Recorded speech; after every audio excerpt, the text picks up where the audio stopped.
Film pun dibuka dengan adanya seorang bayi laki-laki yang ditemukan oleh sepasang kekasih karena beberapa tahun menikah dan tidak dikaruniai seorang anak. Mereka memutuskan untuk merawat bayi tersebut. Tak hanya itu, mereka berdua pun akhirnya memberi nama si bayi dengan nama Kiao Feng. Dan setelah Kiao beranjak dewasa, mereka menyekolahkan Kiao ke kuil Shaolin untuk mempelajari bela diri kungfu. Kiao yang kini menjadi seorang Shaolin selalu membantu orang yang membutuhkan, termasuk dengan orang tuanya sendiri. Tak hanya itu, Kiao juga membantu menumpas perampok yang beraksi di tengah masyarakat suku Kaipang.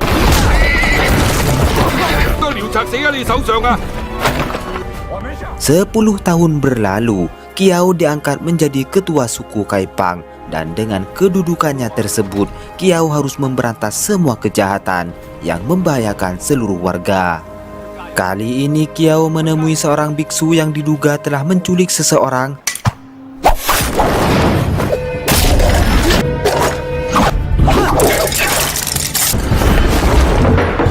Benar saja, dengan adanya bukti yang ditemukan, sang biksu tidak bisa mengelak lagi. Tak punya pilihan lain, sang biksu yang berpura-pura menjadi orang suci kini harus menunjukkan identitas aslinya sebagai penjahat. Ia pun memerintahkan beberapa anak buahnya untuk membunuh Kiao.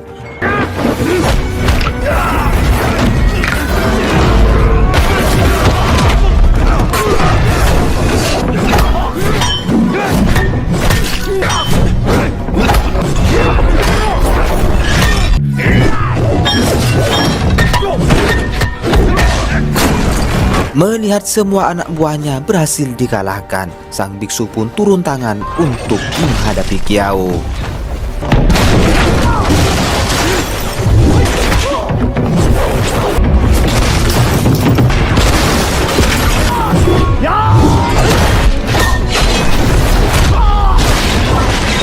Meskipun sang biksu mengeluarkan jurus andalannya, terlihat Kiao masih jauh lebih unggul dan dapat mengalahkan lawannya tersebut setelah mengeluarkan jurus 18 telapak tangan penakluk naga.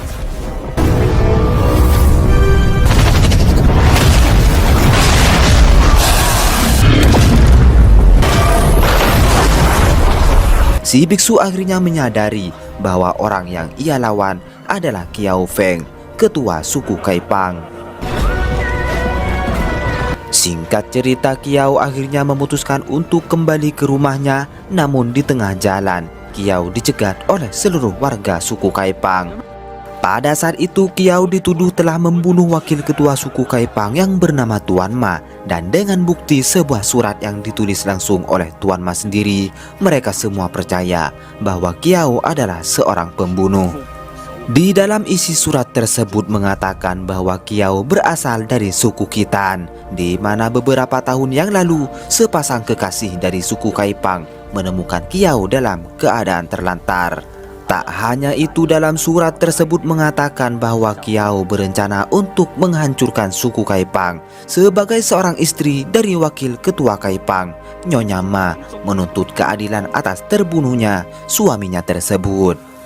Pada kenyataannya, suku Khitan sendiri adalah musuh bebuyutan suku Kaipang. Dan dengan adanya fakta tersebut, seluruh suku Kaipang menginginkan agar Kiao dibunuh.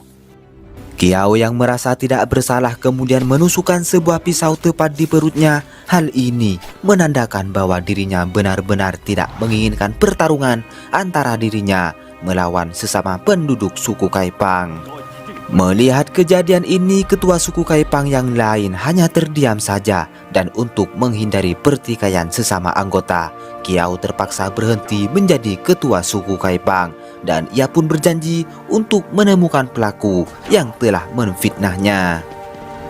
Tak lama kemudian, Kiao akhirnya tiba di rumahnya untuk menemui kedua orang tuanya tersebut. Namun hal tak terduga pun terjadi, di mana ayah dan ibu angkatnya menjadi korban pembunuhan.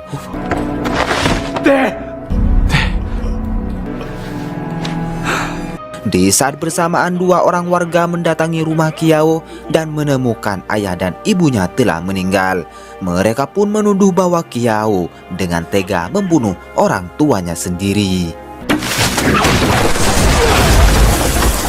Setelah itu, Kiau berniat ingin menemui gurunya di kuil Shaolin dengan tujuan untuk menanyakan siapa dirinya yang sebenarnya. Hal aneh pun kembali terjadi, yang ternyata guru Kiau ditemukan sudah tak bernyawa.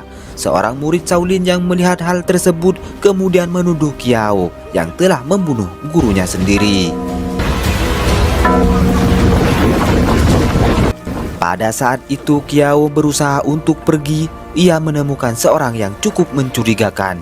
Kiau kemudian berhasil menangkap orang tersebut yang terbukti telah mencuri kitab Shaolin. Di saat itu pula, para Shaolin menemukan keberadaan Kiau dan menyadari bahwa dirinya bukanlah seorang pembunuh. Kiau kemudian mengembalikan kitab tersebut. Namun seorang biksu di sana sangat yakin bahwa Kiau adalah seorang pembunuh. Apalagi beberapa hari yang lalu, Kiau telah membunuh orang tuanya. Dengan prasangka tersebut, seorang biksu mencoba untuk membunuh Kiau menggunakan jurus tapak besi. Namun Kiau berhasil menangkis serangan tersebut.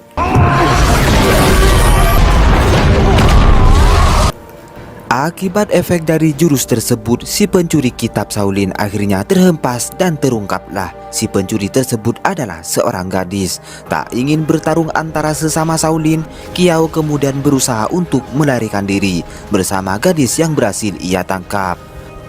Setibanya di tempat yang aman, Kiau bergegas untuk menyelamatkan gadis tersebut akibat efek dari jurus tapak besi yang cukup mematikan. Gadis tersebut akhirnya mengaku bahwa dirinya bernama Azu, yaitu seorang budak yang mendapat perintah dari tuannya untuk mencuri kitab Shaolin. Azu terpaksa melakukan hal itu sebab tuannya berjanji jika ia berhasil mencuri kitab Shaolin, maka Azu akan dipertemukan dengan kedua orang tuanya. Kiau yang baik hati kemudian memberikan makanan dan juga pakaian kepada Azu, dan keesokan harinya Kiau harus membawa Azu untuk berobat kepada seorang tabib yang dapat menyembuhkan Azu akibat jurus tapak besi. Jika terlambat, Azu akan tewas karena saking kuatnya jurus tersebut. Untuk sementara waktu, Kiau memberikan energinya kepada Azu agar gadis tersebut dapat bertahan meski hanya bersifat sementara. Karena kebaikannya, Azu dapat bertahan sampai saat ini. Dan tak hanya itu, Kiau juga berjanji untuk menemani Azu sampai ia sembuh. Satu hari menempuh jarak yang cukup jauh, Kiau akhirnya tiba di tempat kediaman tabib yang bernama Su. Tak disangka beberapa biksu Shaolin dan juga warga suku Kaipang ternyata sudah berada di sana. Melihat kedatangan Kiau, mereka semua sangat marah dan ingin membunuh Kiau yang saat ini dicap sebagai pembunuh. Tak lama kemudian tabib Su menemui Kiau, namun sayang tabib yang juga keturunan asli suku Kaipang, ia pun menolak untuk mengobati Azu dengan alasan orang yang membawa Azu adalah seorang pembunuh. Pada saat itu, tabib Su memberikan satu syarat kepada Kiau. Jika dirinya bersedia untuk melawan seluruh penduduk Kaipang, maka ia bersedia untuk mengobati Azu. Demi keselamatan Azu sekaligus ingin menepati janjinya, Kiau akhirnya menyetujui permintaan sang tabib meskipun hal tersebut dilarang oleh Azu sendiri. Singkat cerita, Kiau kemudian mengajak mereka untuk minum sebagai tanda terputusnya tali persaudaraan antara dirinya bersama suku Kaipang.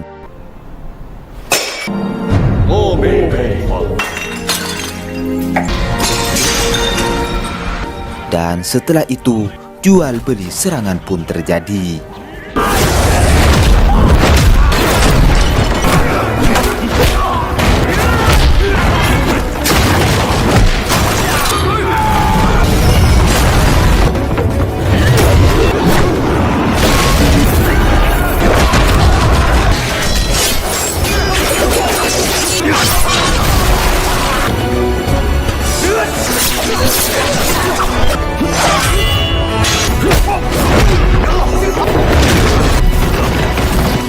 Ketika Kiau melawan beberapa pendekar Kaipang, ia sangat kewalahan untuk menaklukkan mereka.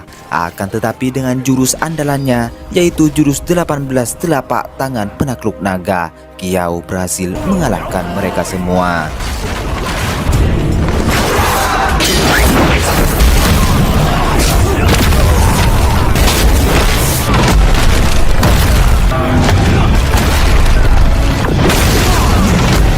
Melihat Kiao yang sulit untuk dikalahkan, Nyonya Ma malah berniat ingin membunuh Azu sebagai balasan atas kematian suaminya.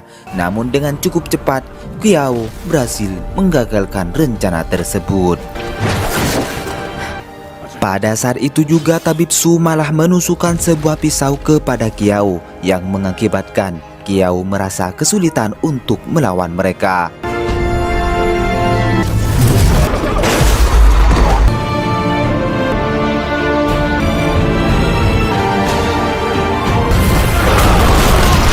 Dalam keadaan yang sangat mengkhawatirkan ini, Kiao mendapatkan pertolongan dari seorang misterius dan membawanya ke sebuah tempat. Sesuai dengan janjinya, Tabib Su kemudian berusaha untuk menyembuhkan Azu. Akan tetapi, tujuannya tersebut adalah supaya Azu tetap hidup dan Kiao akan terpancing untuk menjemput Azu kembali.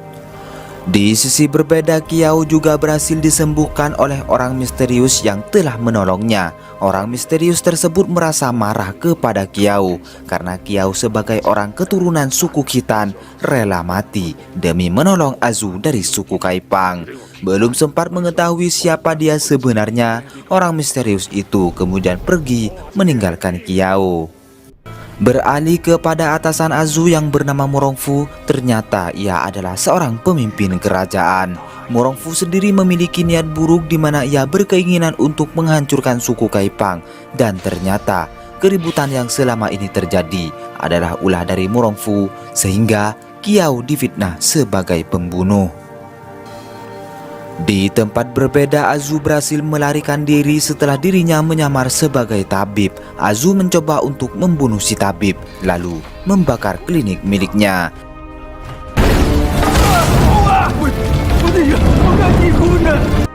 Singkat cerita, Kiao pun berusaha untuk mencari keberadaan Azu, dan tak lama kemudian mereka akhirnya bertemu di sebuah bukit. Setelah itu, Kiao kembali mencari informasi siapa yang telah menyebabkan kekacauan yang terjadi selama ini. Dengan melakukan aksinya tersebut, Kiao berhasil mendapatkan informasi dari pertemuan antara salah satu ketua Kaipang yang bernama Bai Jing bersama dengan Nyonya Ma. Ternyata mereka berdua adalah orang suruhan dari Morongfu untuk membuat onar demi menyingkirkan Kiao dari kehidupan bela diri. Wajar saja Morongfu melakukan hal tersebut karena Kiao adalah seorang ahli bela diri yang sulit untuk dikalahkan. Kiao juga mendapatkan informasi bahwa seseorang yang telah membunuh orang tuanya adalah Duan Zeng dari desa Jinghu. Setelah berhasil mengumpulkan beberapa informasi, Kiao yang ditemani Azu kemudian bergegas menuju ke desa Jinghu dengan maksud untuk membalaskan dendam kematian orang tuanya terhadap Duan Zeng. Singkat cerita, sesampainya di desa tersebut, Duan Zeng tampaknya sedang melakukan latihan bersama putrinya yang bernama Azi. Di sela latihan tersebut, kalung milik Azi terjatuh tepat di depan Azu, sehingga Azu pun mengambil kalung tersebut. Di saat itu pula, Kiao memperkenalkan diri kepada Duan Zeng dan mengatakan bahwa malam ini ada urusan penting yang harus diselesaikan. Mendengar hal tersebut, Duan Zeng akan menyambut kedatangan Kiao di rumahnya pada saat malam hari nanti. Ketika Azu ingin mengembalikan kalung milik Azi, ia tidak sengaja mendengar percakapan Duan Zeng bersama dengan istrinya. Dalam percakapan tersebut, istri Duan Zeng mengatakan bahwa Azi mempunyai seorang kakak yang dulunya ia berikan kepada seseorang. Dapat dipastikan anak yang mereka maksud adalah Azu yang sedang berada di dekat mereka.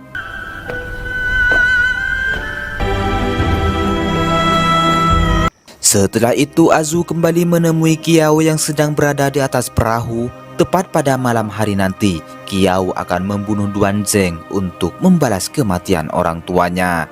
Pada malam harinya, Kiao kemudian mencari keberadaan Duan Zeng, dan ternyata Duan Zeng sudah berada di atas perahu. Duan Zeng mencoba untuk meminta maaf karena sebetulnya ia benar-benar tidak tahu bahwa orang yang telah ia bunuh adalah orang tua Kiao. Tak ada pilihan lain, Kiao yang sangat marah akhirnya mengeluarkan jurus andalannya untuk membunuh Duan Zeng. Merasa ada yang aneh, Kiau menyempatkan diri melihat Duan Zeng yang tenggelam, dan ternyata orang tersebut bukanlah Duan Zeng, melainkan ia adalah Azu yang menyamar sebagai ayahnya. Diketahui Azu melakukan hal itu karena ia tidak ingin Kiau membunuh ayahnya sendiri. Akibat dari jurus yang Kiau lakukan, Azu pun akhirnya meninggal dunia. Setelah itu Kiau mengantarkan jasad Azu ke hadapan kedua orang tuanya tersebut, dan pada saat itu juga Duan Zeng mengatakan bahwa dirinya tidak pernah menyerang satu orang pun dari suku Kaipang.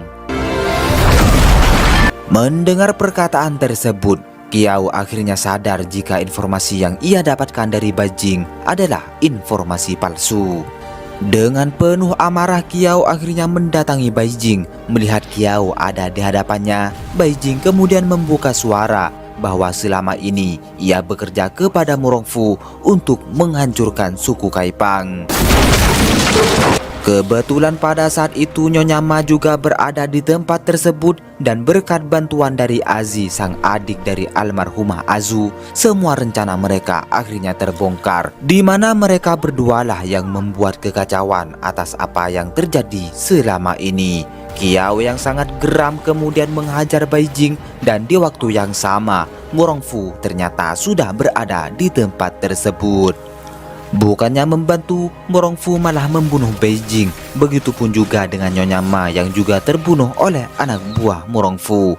Untuk rencana selanjutnya, Murongfu akan membunuh Kiau, dan sebuah pertarungan pun tak dapat dihindarkan.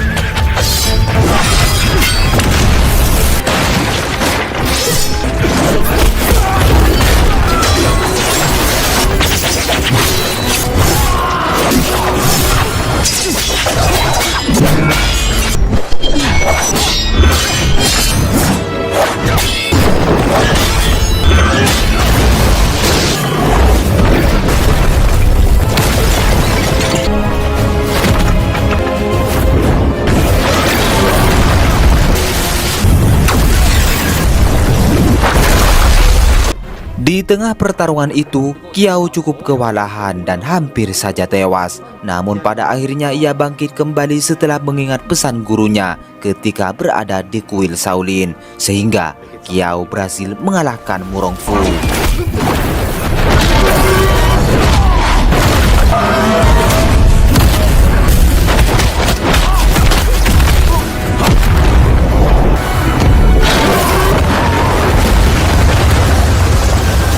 Setelah pertarungan tersebut, beberapa warga dari suku Kaipang melihat kemenangan Kiau terhadap Murongfu. Mereka pun kini menyadari bahwa Kiau telah difitnah oleh temannya sendiri. Singkat cerita, Kiau kemudian pergi ke sebuah desa di mana jasad Azu disemayamkan di tempat tersebut. Sesuai dengan janjinya kepada Azu, Kiau akan keluar dari dunia bela diri setelah berhasil menyelesaikan semua masalahnya. Kembali kepada Murongfu, ternyata ia masih hidup setelah ayahnya berhasil menyelamatkan anaknya itu. Ayahnya tersebut bernama Murongbu, seorang pendekar ahli pedang yang cukup terkenal. Ia sengaja mengasingkan diri selama bertahun-tahun agar anaknya tersebut bisa hidup mandiri untuk memajukan kerajaan. Dan di sisi lain, Kiau pun akhirnya bertemu dengan ayah kandungnya. Ia sendiri bernama Yuan Shen, di mana pada sebelumnya Yuan lah yang telah membunuh biksu Shaolin dan orang tua angkat Kiau. Masih belum jelas apa motif dibalik pembunuhan yang telah ayahnya lakukan. Flashback ketika Kiau masih kecil, Yuan Shen dan istrinya sedang dalam perjalanan menuju ke desa mereka. Namun di tengah perjalanan, mereka mendapat serangan dari sekelompok jubah hitam yang dipimpin langsung oleh Murongbu. Akibat dari pertarungan tersebut, istri Yuan Shen akhirnya terbunuh, dan untuk Kiau sendiri, ia ditinggalkan di tempat tersebut oleh ayahnya. Pada saat ini juga, berlatar di tempat yang sama, Yuan Shen dapat bertemu kembali dengan Murongbu, dan film pun berakhir.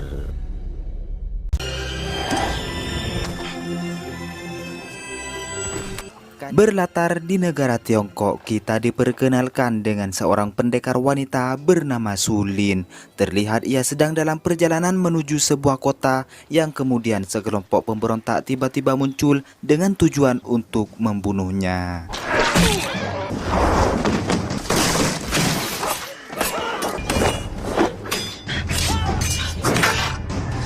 Dalam pertarungan tersebut, seorang pendekar ahli pedang datang untuk membantu dirinya.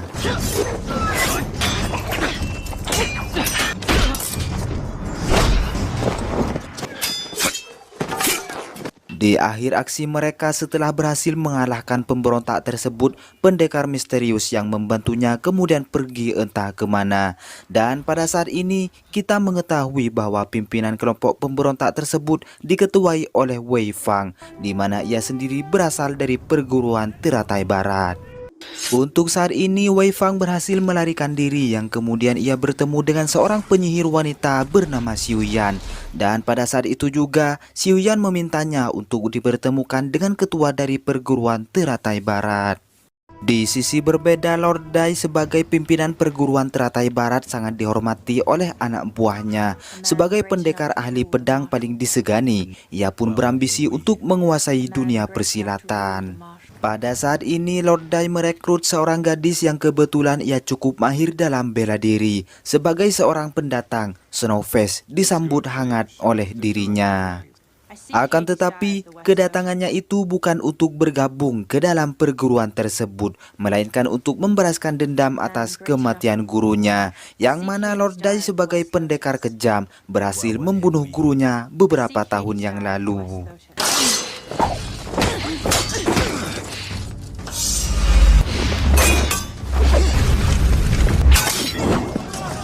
Namun pada akhirnya Snowface yang sadar bahwa Lord Dai terlalu kuat untuk ia kalahkan, ia pun memutuskan untuk kabur dari tempat tersebut. Dan pada saat itu Lord Dai memang sengaja membiarkan Snowface pergi dari sana.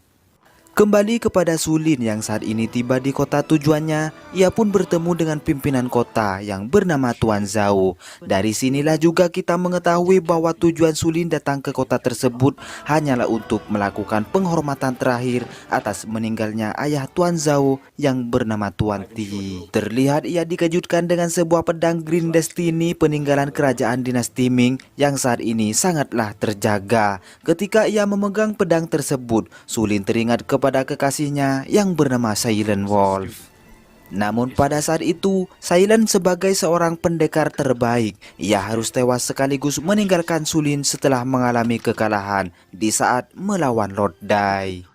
Beralih kepada Xiu Yan yang menyarankan Lord Dai agar mengambil pedang Green Destiny di kota, di mana dengan pedang tersebut ia akan menjadi sosok pendekar yang tak terkalahkan.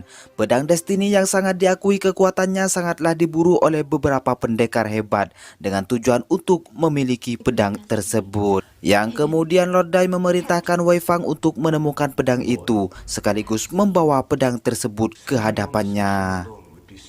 Esok harinya, acara pemakaman ayah Tuan Zhao pun dilaksanakan. Snowface yang berada di sana juga turut hadir dalam acara tersebut. Singkat cerita, pada malam harinya Wei Fang yang mendapat perintah untuk mencuri pedang Green Destiny, ia pun melakukannya dengan sangat berhati-hati.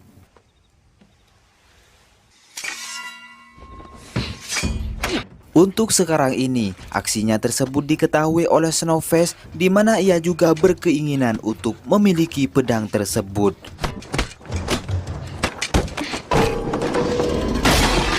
Di akhir aksi mereka, Wei Fang berhasil ditangkap oleh Sulin, namun tidak dengan Snowface yang berpura-pura ingin melindungi pedang itu.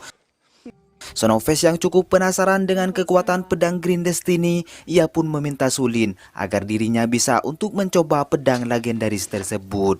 Akan tetapi Sulin yang tidak menginginkan hal buruk terulang kembali, ia dengan mudah mematahkan perlawanan yang Snowface lakukan. Mengetahui bahwa Sulin adalah seorang yang sangat hebat, ia kemudian meminta kepada Sulin untuk menjadikannya sebagai murid. Esok harinya di saat Sulin bersama dengan Tuan Zhao, ia pun meminta izin kepadanya untuk membawa pergi pedang tersebut dengan tujuan agar pedang bersejarah itu tetap berada di tempat yang aman. Meskipun beberapa ahli pedang berusaha untuk memilikinya, Tuan Zhao tidak mengizinkan Su Lin untuk membawanya pergi. Hal itu dikarenakan ia telah berjanji kepada sang ayah untuk menjaga pedang itu di tempatnya berada. Dalam keadaan seperti ini, Su Lin memutuskan untuk mengundang pendekar terbaik dengan maksud untuk menjaga pedang tersebut. Dengan membuat pengumuman, mungkin saja beberapa pendekar bisa untuk membantu dirinya. Tak berselang lama seorang pendekar mengetahui kabar tersebut yang kemudian ia memberitahukan rekan-rekannya yang berada di sebuah kedai. Untuk saat ini kita baru mengetahui bahwa pendekar tersebut adalah Silent Wolf, di mana pada sebelumnya dirinya lah sosok orang misterius yang membantu Su Lin di saat menuju ke kota. Terlihat juga salah seorang ahli bela diri meremehkan Silent sebagai seorang pendekar sekaligus menyatakan bahwa dirinya tidak tertarik dengan tawaran yang Su Lin umumkan. Bahkan pada saat itu ia dan anak buahnya mencoba untuk memeras Silent dengan cara menantangnya untuk bertarung. Namun Silent yang berada di sana, ia tidaklah sendirian yang ternyata beberapa orang pendekar yang cukup terkenal berpihak kepadanya. Dengan adanya hal itu, Silent sebagai seorang pendekar pun menerima tantangannya dan terjadilah sebuah pertarungan di tempat tersebut.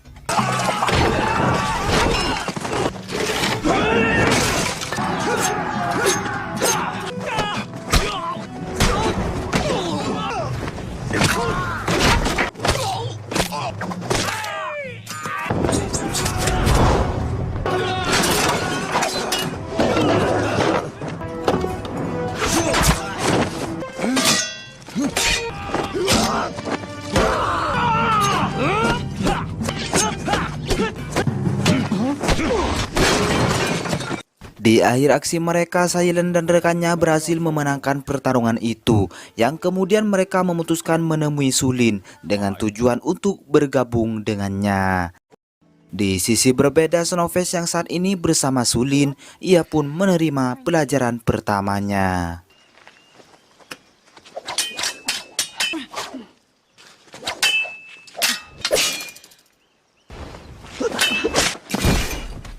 Sebagai seorang murid yang cukup berpengalaman, Snowface mengakui bahwa dulunya ia pernah belajar kepada seorang guru yang bernama Han Mei. Namun pada saat itu, Han Mei meninggal setelah mengalami kekalahan melawan Lord Dai. Dalam perjalanan menuju ke kota, Silent dan rekannya bercerita tentang pedang Green Destiny yang akan mereka jaga. Dalam perbincangan tersebut, diketahui bahwa pedang Green Destiny adalah pedang yang disempuh pada zaman dinasti.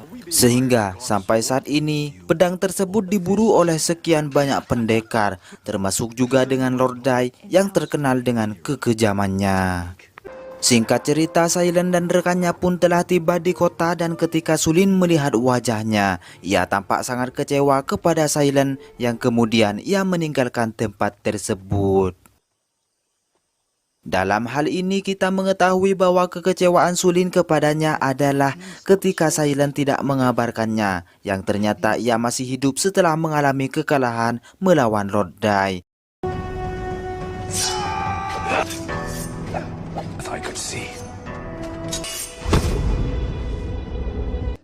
Sebagai seorang kekasih, Su Lin sangat kecewa di mana pada waktu itu ia telah merencanakan pernikahan mereka berdua. Akan tetapi untuk saat ini, ia telah memaafkan hal tersebut demi keberhasilan menjaga pedang yang saat ini menjadi tugas mereka. Di pertengahan malam secara mengejutkan kelompok teratai barat melakukan aksinya untuk merebut pedang tersebut dan mau tidak mau Silent dan rekannya harus melawan mereka semua.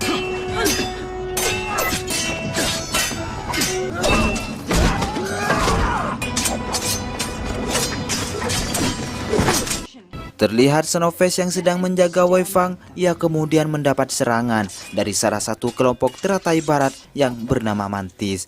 Dan dalam pertarungan itu, Mantis kemudian meninggalkan mereka setelah Wei Fang membocorkan keberadaan pedang tersebut. Yang pada akhirnya, dengan kehebatan yang ia miliki, Mantis berhasil membunuh beberapa pendekar di sana. Xiuyan yang juga berada di tempat itu, ia mencoba untuk mengambil pedang tersebut, namun ternyata Sulin yang juga ada di sana, ia pun telah memegang pedang Green Destiny itu. Merasa dirinya terancam, Xiuyan kemudian menyendera Tuan Zhao dan mengatakan bahwa dirinya memang bermaksud untuk merebut pedang Green Destiny, di mana pada masa lalunya kedua orang tua Xiuyan terbunuh menggunakan pedang tersebut. Hingga pada akhirnya tanpa berpikir panjang, Xiuyan membunuh Tuan Zhao yang kemudian ia pun kabur dari sana. Di sisi berbeda, Sonofest bercerita kepada Wei Fang bahwa Han Mei yang selama hidupnya telah mengajarinya seni bela diri, ternyata ia adalah ibu kandung Wei Fang sendiri. Ia mengetahui hal itu dikarenakan tanda lahir yang berada padanya sama persis dengan sebuah gambar yang telah Han Mei berikan di saat sebelum kematiannya. Ia pun menceritakan sebenarnya bahwa orang yang telah membunuh ibu kandungnya adalah Lord Dai.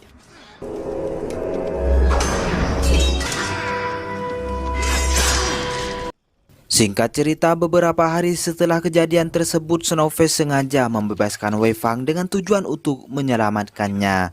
Sonofest melakukan hal itu dikarenakan ia ingin memenuhi janjinya kepada Han Mei untuk melindungi Wei Fang. Namun tanpa diduga, Wei Fang yang bersikukuh ingin merebut pedang tersebut. Ia pun berhasil mencuri pedang Green Destiny itu, yang kemudian ia pun pergi dari sana. Dalam perjalanan menuju teratai barat, tanpa diduga Sailan ternyata telah menunggunya. Alhasil, sebuah pertarungan pun terjadi di antara mereka berdua.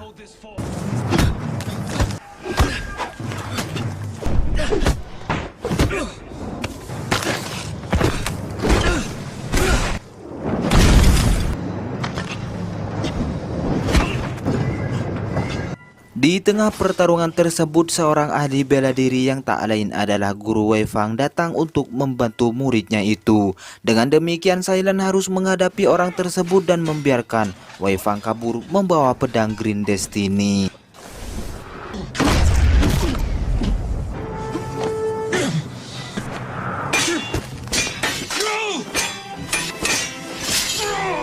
Dalam pertarungan ini, Sailan berhasil membunuh orang tersebut, meski dirinya juga mengalami luka yang cukup serius. Beruntung saja Sulin yang tiba di sana bergegas untuk menolong dirinya. Kemudian kita dialihkan kepada Wei Fang yang saat ini ia tiba di tempat kelompok teratai barat, yang kemudian ia menunjukkan pedang Green Destiny kepada Lord Dai. Dengan demikian ia disambut hangat olehnya, dan di saat Wei Fang ingin menyerahkan pedang tersebut, tanpa diduga Wei Fang mencoba untuk membunuhnya dengan maksud ingin membalaskan dendam atas kematian ibunya.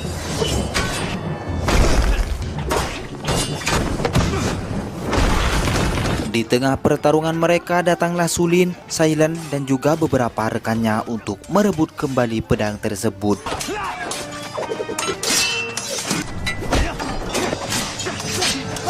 Wei Fang yang bukan tandingannya, ia pun hampir tewas setelah mendapati beberapa serangan dari Lord Dai. Namun beruntung Wei Fang berhasil menyelamatkan diri sekaligus memberikan pedang Green Destiny tersebut kepada Sailan. Hingga pada akhirnya Sailan kembali berhadapan dengan musuh rivalnya yang tak lain adalah Lord Dai. Sulin yang juga berada di sana, ia harus menghadapi Xiuyan, dan dengan kehebatannya Sulin berhasil membunuh si penyihir tersebut.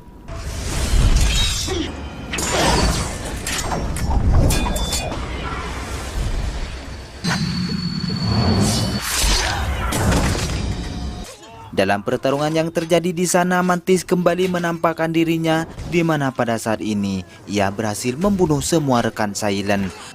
Kemudian di saat ia berhadapan untuk melawan Sonofest, Mantis akhirnya bisa dikalahkan dengan sebuah jurus yang telah Sulin ajarkan kepada dirinya. Kembali kepada Sailan yang saat ini bertaruh nyawa melawan musuh bebuyutannya itu, yang pada akhirnya Lord Dai berhasil dikalahkan oleh Sailan menggunakan pedang Green Destiny itu.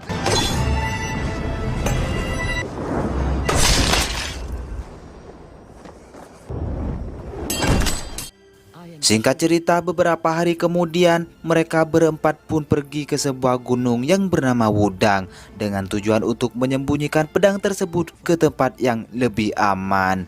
Dan disinilah juga film pun berakhir.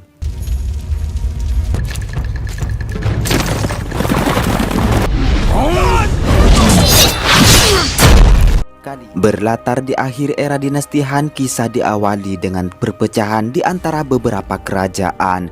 Pada masa itu, kerajaan dinasti Han mengalami perang saudara yang mengakibatkan terpecahnya kekuasaan menjadi 3 bagian, yaitu kerajaan Shu yang dipimpin oleh Liu Bei, kerajaan Wei dipimpin oleh Cao Cao, dan kerajaan Wu dipimpin oleh Sun Quan. Di saat itu pula seorang tenaga medis bernama Guan Yu, di mana pada sebelumnya ia tertangkap dan dijadikan sebagai tahanan perang oleh pemimpin kerajaan Wei yang tak lain adalah Cao Cao. Mendengar Guan Yu adalah seorang yang sangat hebat dalam seni bela diri, Cao Cao kemudian mendatanginya dengan bermaksud meminta bantuan untuk membunuh seorang jenderal musuh. Kali ini Guan Yu menolak permintaannya tersebut dikarenakan ia sendiri adalah seorang jenderal yang sangat setia kepada pimpinannya, yaitu Liu Bei yang saat ini memimpin kerajaan Shu. Akan tetapi melihat situasi peperangan yang mengakibatkan banyak korban jiwa, akhirnya Guan Yu menyetujui permintaan Cao Cao untuk membunuh jenderal lawannya itu.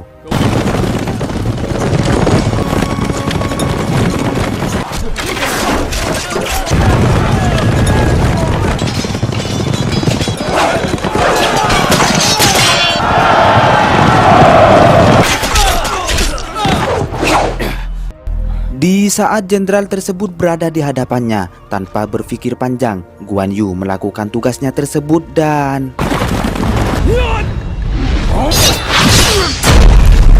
ya, jenderal yang digadang-gadang sangat hebat pun berhasil ia bunuh hanya dengan sekali tebasan. Dengan aksi hebatnya tersebut, sang raja memberikan Guan Yu sebuah pangkat berupa jenderal penguasa perang, sekaligus menganugerahkannya sebagai seorang bangsawan kerajaan.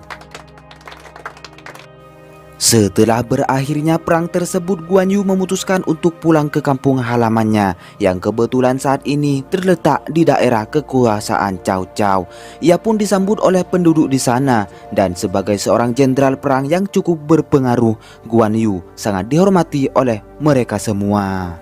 Dalam masa kepemimpinan Cao Cao saat ini, penduduk di sana menjalani kehidupan yang sangat layak.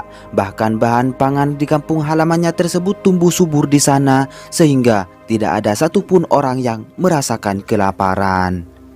Dengan begitu, Cao Cao memanfaatkan momen tersebut agar Guan Yu meninggalkan Liu Bei dan menjadikannya sebagai pimpinan baru untuk Guan Yu.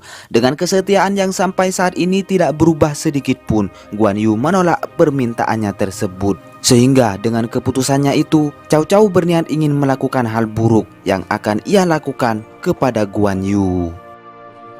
Singkat cerita, malam pun tiba. Cao Cao yang saat ini mengundang Guan Yu untuk makan bersama. Ia pun memberikan Guan Yu berupa arak yang pada akhirnya mereka berdua tampak sempoyongan.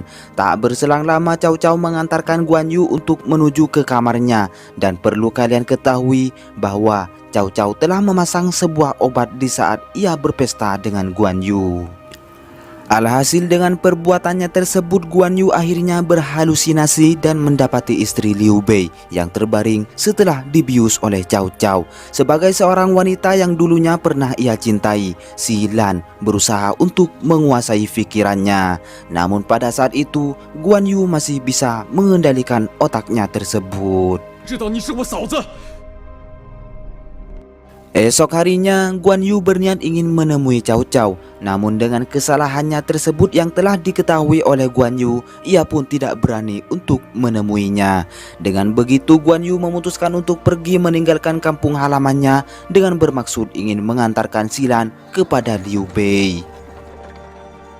Merasa tidak terima dengan tindakan yang telah Guan Yu lakukan, sang raja akhirnya membuat perintah kepada semua anak buah terbaiknya untuk membunuh Guan Yu dan juga Silan. Sehingga di saat Guan Yu tiba di perbatasan kerajaan tersebut, ia mendapat sambutan tidak baik oleh kepala distrik keamanan di sana. Dengan sebuah perintah dari sang raja untuk membunuh Guan Yu, orang itu pun berusaha untuk melakukan tugasnya tersebut.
Di akhir pertarungan tersebut, tentu saja Guan Yu sebagai seorang ahli bela diri yang sangat berpengalaman pun dengan mudahnya untuk mengalahkan lawannya itu. Merasa tempat tersebut sudah tidak aman lagi, Guan Yu kemudian melanjutkan perjalanannya bersama Silan untuk berlindung di sebuah tempat.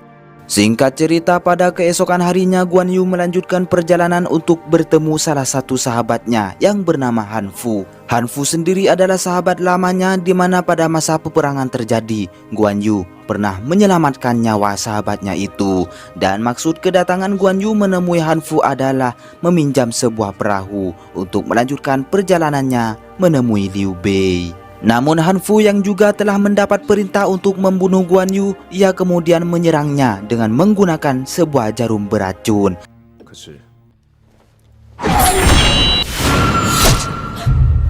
Dengan begitu Guan Yu harus melakukan perlawanan untuk sahabatnya tersebut beserta dengan anak buahnya di sana.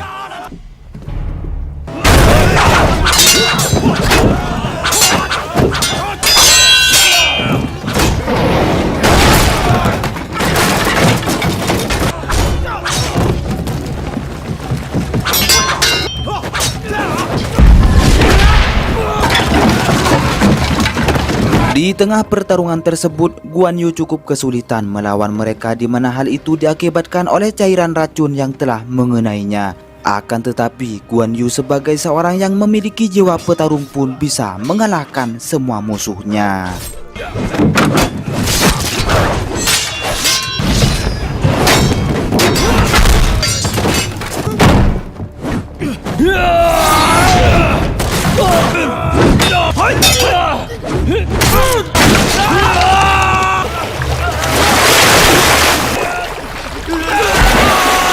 Esok harinya Guan Yu mendapat perawatan di mana pada sebelumnya Silan membawa Guan Yu ke sebuah kuil. Setelah itu Guan Yu yang kini telah kembali pulih, ia kemudian meminta bantuan kepada seorang biksu yang telah menyembuhkannya untuk mengantar Silan kepada Liu Bei. Sementara Guan Yu sendiri akan pergi menuju ke arah utara untuk mengalihkan semua musuhnya. Dengan sebuah rencana untuk memperlancar perjalanannya tersebut, Guan Yu akhirnya menemui satu persatu jenderal yang telah mendapat perintah dari sang raja untuk membunuh dirinya.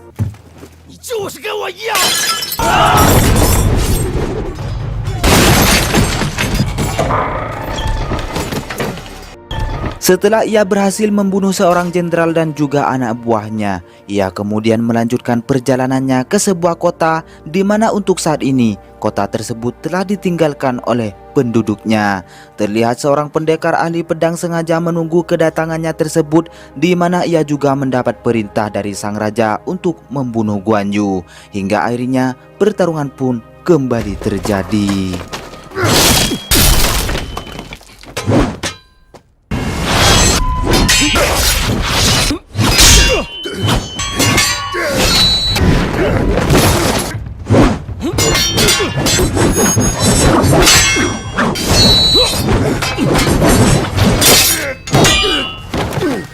Dengan kegagalan dalam menjalankan tugasnya untuk membunuh seorang Guan Yu, pendekar tersebut pun memutuskan untuk membunuh dirinya sendiri.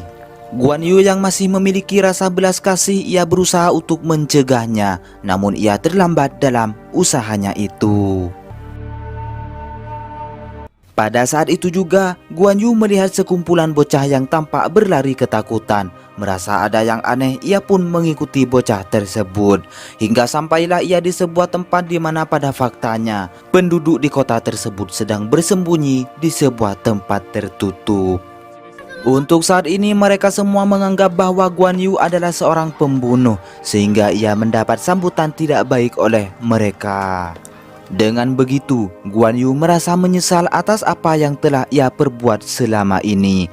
Tak lama berselang, Cao Cao dan anak buahnya menemui Guan Yu di tempat tersebut yang ternyata untuk sekarang ini Cao Cao berhasil menemukan Silan berada.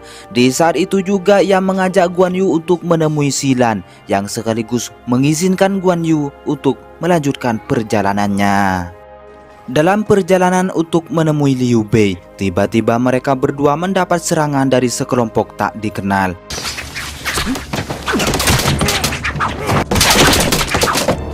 Sehingga dalam kejadian tersebut, Silan pun tewas setelah terkena tusukan anak panah di tubuhnya. Melihat hal tersebut, Guan Yu cukup marah yang pada akhirnya mau tidak mau ia harus melawan mereka semua.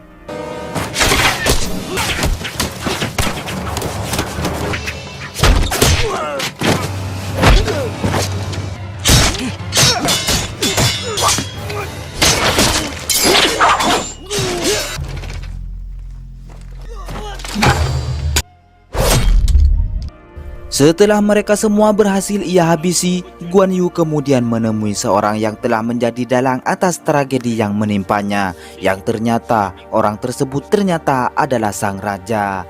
Guan Yu yang sangat berkeinginan untuk membunuhnya. Ia pun tidak bisa melakukan hal tersebut di saat Cao Cao melarang untuk melakukan hal itu. Sebagai seorang yang telah ia anggap sebagai saudara, Guan Yu memutuskan untuk mengurungkan niatnya tersebut. Pada saat itu juga, Guan Yu berjanji untuk tidak membunuh kembali. Dan dengan janjinya tersebut, ia pun berkeinginan untuk menjalani kehidupan yang normal. Setelah kejadian tersebut, Guan Yu membawa jasad Silan untuk diserahkan kepada kakak angkatnya, yaitu Liu Bei. Dan disinilah juga film pun berakhir. Oh yeah!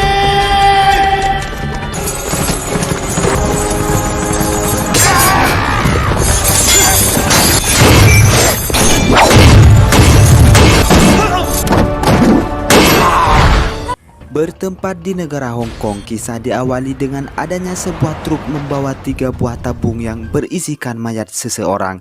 Namun secara tiba-tiba truk tersebut mengalami kerusakan mesin, sehingga terjadilah kecelakaan yang melibatkan rumah warga di sana.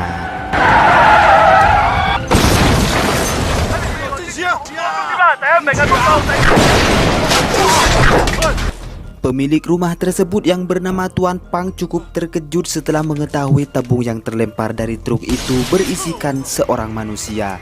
Terlihat dari salah satu tabung tersebut keluarlah seorang jenderal perang di masa dinasti Ming. Ia bernama He Ying.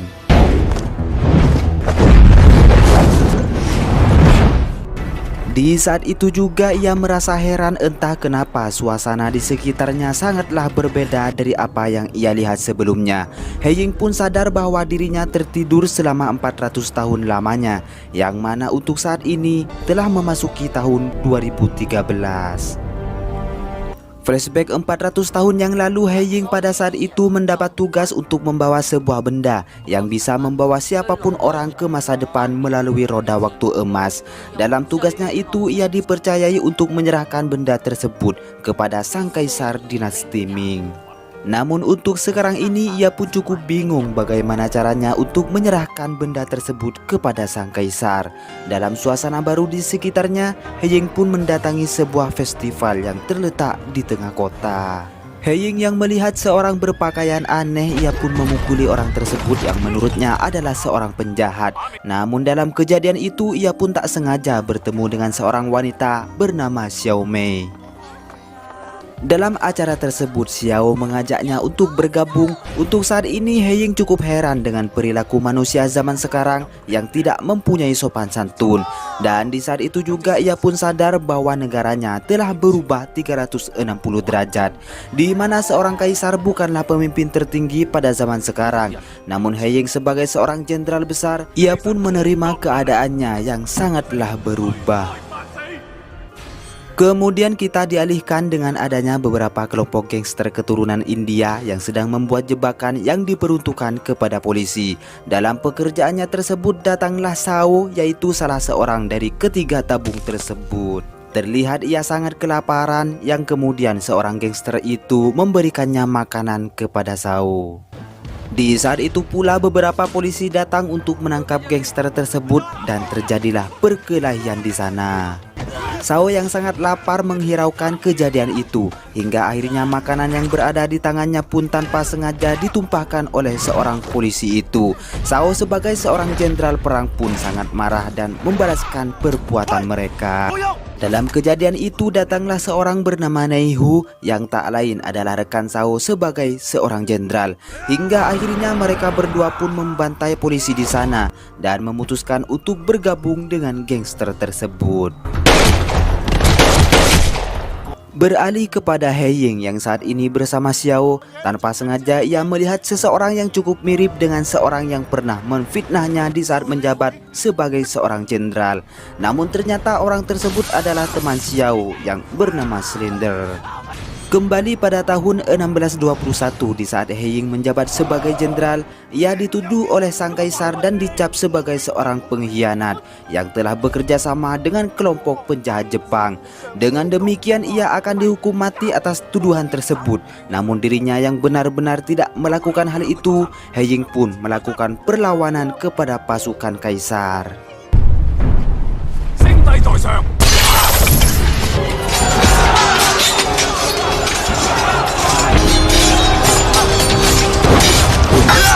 Dalam pertarungan tersebut terjadilah longsor salju yang kemudian He Ying bergegas pergi untuk menyelamatkan diri. Shao dan Neihu sebagai pasukan kaisar, mereka pun bergegas untuk mengejarnya. Namun naas mereka bertiga harus tertimbun salju tersebut, entah bagaimana mereka terbangun 400 tahun kemudian. Dan pada era modern ini, Shao dan Neihu tetap memiliki tujuan yang sama untuk membunuh He Ying yang dianggapnya sebagai pengkhianat kerajaan.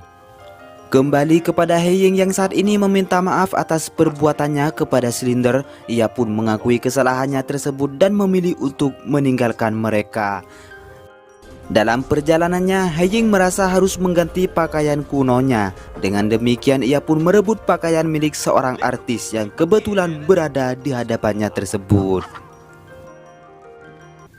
Setelah itu kita dialihkan kepada seorang komisaris kepolisian bernama Chung. Terlihat ia pun menemui salah satu temannya yang bernama Tang. Dalam perbincangan mereka, Tang berkata kepada Chung bahwa telah terjadi sebuah kecelakaan yang melibatkan sebuah truk membawa tabung misterius. Mendengar hal itu, Chung merasa heran bagaimana bisa Tang mengetahui kejadian tersebut. Hingga akhirnya Chung menunjukkan sopir truk itu dan mungkin saja semua hal yang terjadi pada saat ini ada hubungannya dengan Chung sendiri. Di saat itu pula Chung menyuruhnya untuk membunuh sopir itu.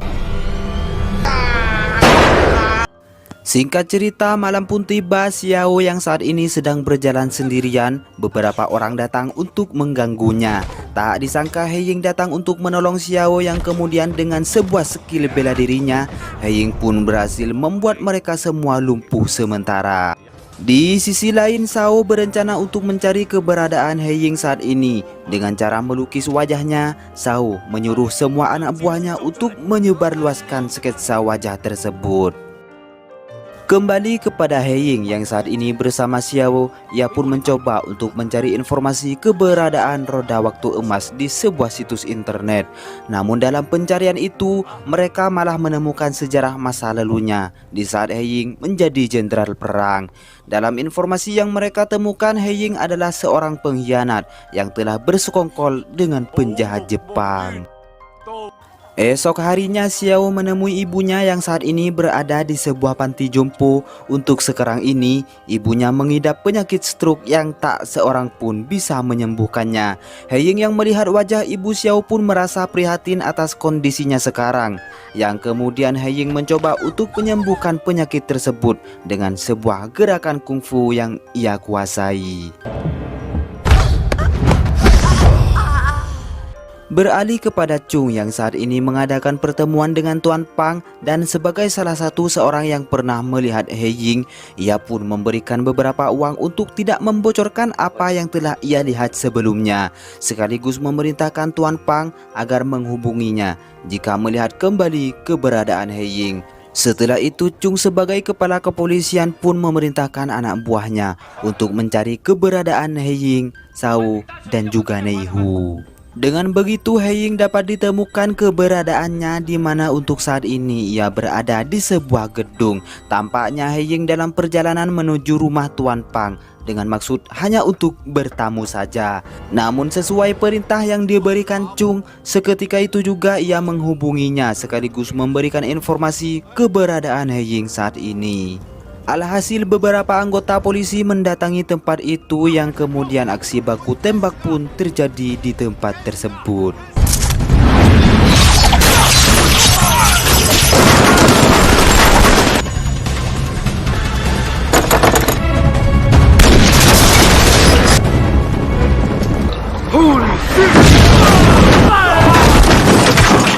Dengan skill hebat yang ia miliki, Heying sebagai mantan jenderal perang, ia pun lolos dari kepungan polisi tersebut. Singkat cerita, Heying yang saat ini berada di rumah Xiao, ia mencoba untuk mencari informasi tentang siapa saja yang telah terlibat dalam kasusnya tersebut. Dengan demikian ia pun menemukan seseorang yang tak lain adalah Tang. Esok harinya sebuah kabar mengejutkan menimpa Xiao, di mana pada hari ini juga ibu kesayangannya tersebut telah meninggal dunia. Heying yang juga ada di sana turut berduka cita atas kejadian itu, dan ia pun mencoba untuk menghibur Xiao dengan tujuan agar tidak larut dalam kesedihannya itu.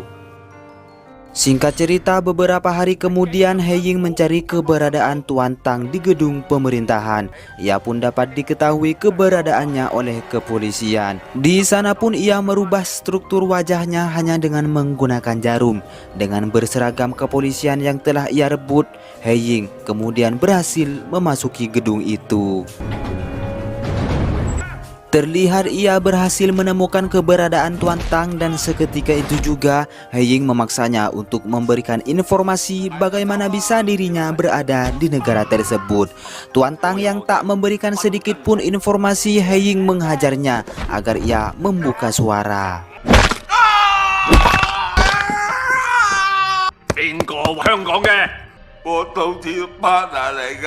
Alhasil dengan cara tersebut, Heying pun mendapatkan informasi yang ia inginkan, di mana untuk saat ini Chung yang telah mengirimnya ke negara itu. Entah apa tujuannya tersebut.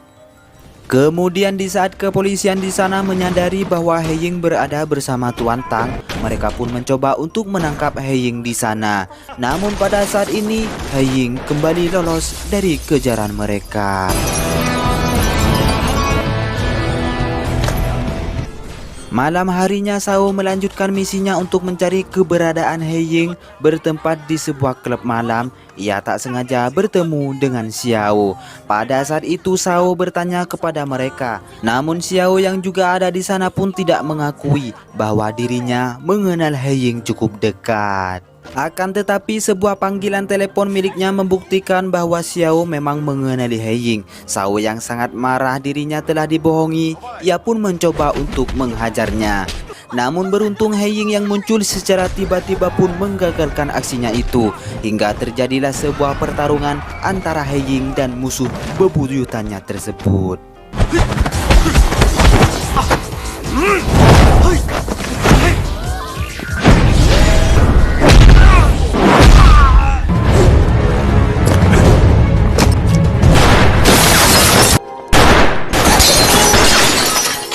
Heying yang saat ini tidak sadarkan diri setelah dirinya terjatuh dari gedung tersebut, Neihu mencoba untuk memanfaatkan momen itu dengan tujuan untuk membunuhnya. Namun untuk saat ini Xiao berhasil menyelamatkannya sekaligus membawa Heying untuk melarikan diri. Esok harinya Heying mendapat perawatan di rumah sakit, begitupun dengan Neihu yang kebetulan mendapat perawatan di rumah sakit yang sama. Lagi-lagi dengan keberadaan CCTV di tempat itu, kepolisian pun berhasil mendapatkan informasi tentang keberadaan mereka. Singkat cerita, beberapa polisi pun mendatangi rumah sakit tersebut untuk mencari keberadaan mereka. Akan tetapi keberuntungan memihak kepada Heying, yang mana pada saat ini polisi tersebut hanya membawa Neihu dan mereka tidak menyadari bahwa Heying berada di sampingnya.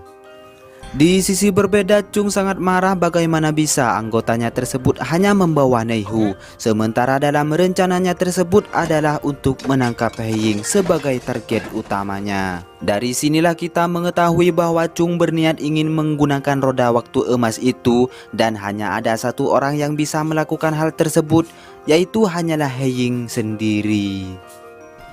Kembali ke rumah sakit di mana Shao berhasil menyelamatkan rekannya tersebut, dan di waktu yang sama Heying yang telah sadar melanjutkan perjalanannya untuk melarikan diri dari kejaran Shao dan juga kepolisian.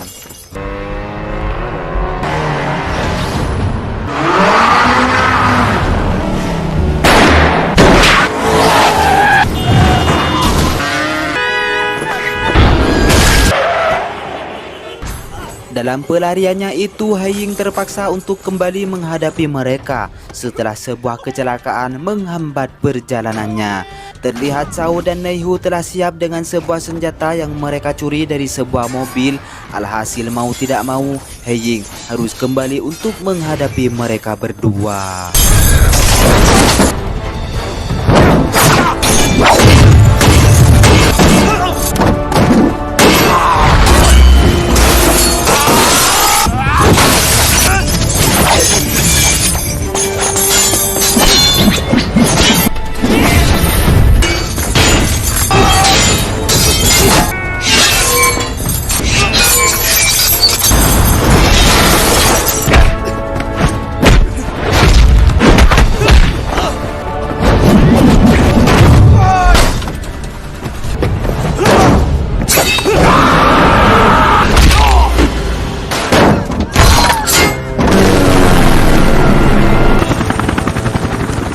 Di tengah pertarungan itu, Heying terkena sebuah tembakan obat bius yang mana hal tersebut dilakukan oleh Chung, yang kemudian Heying melemparkan benda itu kepada Neihu yang berada tepat di hadapannya.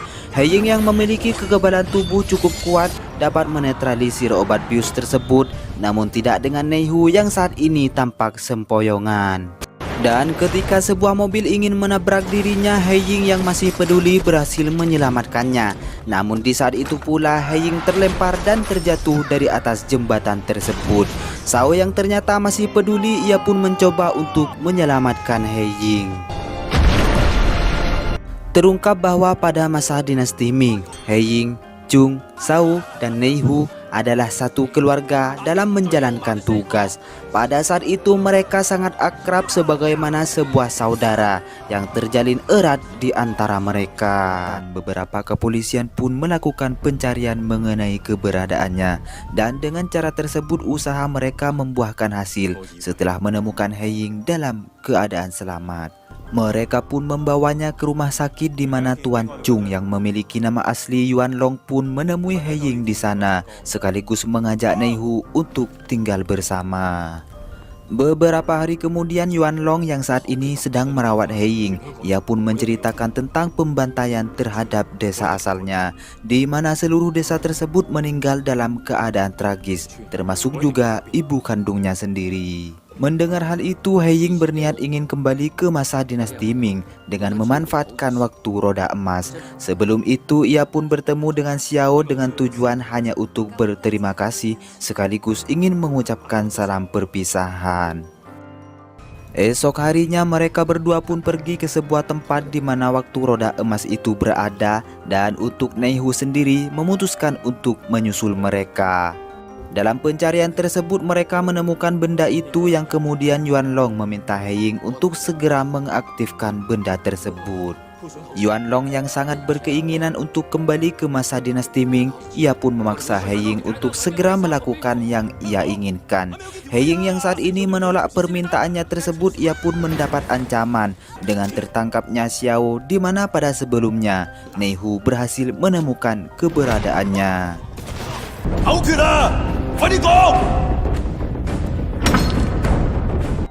Merasa tidak ada pilihan lain, He Ying kemudian mengucapkan beberapa mantra demi memenuhi permintaan mereka berdua. Meski dalam hal itu Xiao dan dirinya tidak bisa pergi untuk kembali ke masa lalu mereka.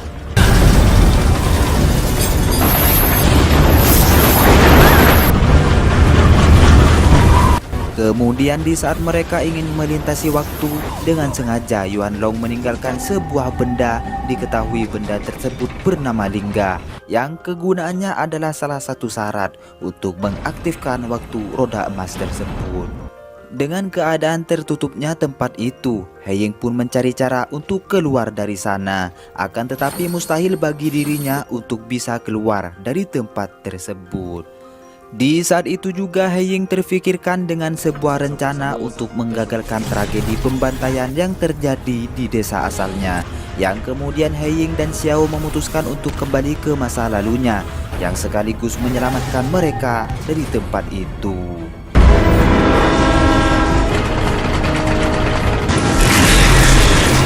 Untuk saat ini mereka berdua malah tertuju di saat masa awal terbentuknya Republik Tiongkok. Dan di saat itu pula mereka pun tanpa sengaja bertemu dengan sekelompok orang Jepang yang ingin melakukan kekerasan kepada salah satu seorang penumpang di sana. He Ying yang sangat tidak menyukai penjahat, ia pun menghajar orang tersebut dengan memanfaatkan Xiao yang berada tepat di hadapannya.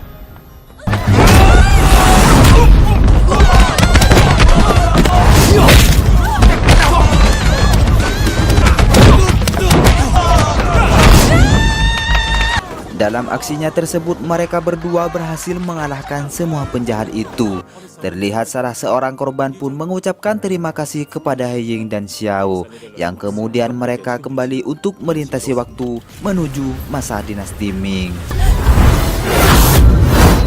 Tak lama kemudian He Ying mendarat di sebuah tempat, dan di saat itu juga ia kembali bertemu dengan biksu suci yang telah memberitahukan dirinya bagaimana untuk mengaktifkan waktu roda emas tersebut. Sebagai seorang yang sangat dihormati, ia pun memberikan He Ying sebuah petunjuk untuk melanjutkan perjalanan selanjutnya dengan tujuan ingin menyelamatkan desa asalnya dari sebuah pembantaian yang akan terjadi. Ia pun harus memilih salah satu dari dua jalur yang berbeda, maka dari itu keputusan yang terbaik tetap bergantung kepada He Ying sendiri.